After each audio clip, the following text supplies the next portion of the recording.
Pues mire, ahí están ya algunas recomendaciones para que usted haga uso de estos transportes que pues estoy seguro usted los va a poder disfrutar, hacer ejercicio, conocer mejor la Ciudad de México, pues de una manera diferente, Alejandra. Sin duda alguna, los beneficios son múltiples. Una, como dices, es un beneficio para nuestra salud, para nuestro medio ambiente y, ¿por qué no? Pues también para nuestra economía, ya que andar en bicicleta también puede ser una excelente opción para reducir su gasto en combustible. Aquí le tenemos otros tips.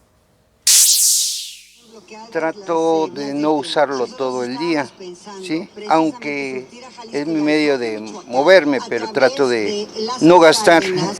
Estas son algunas recomendaciones que también utilizan los capitalinos para contribuir al ahorro de gasolina.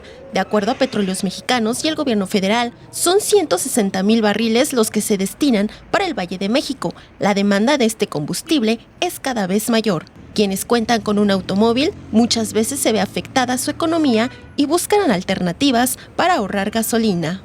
Pues por el momento que solo lo usen para lo que lo necesiten realmente, porque si no también se hace mucho tráfico. El mantenimiento siempre está en orden, básicamente, y cuando se pueda caminar, que camine uno.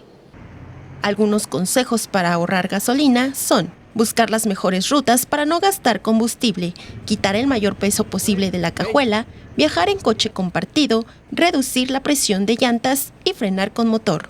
Con imágenes de Jorge Barajas, María José Valencia, 21 Noticias.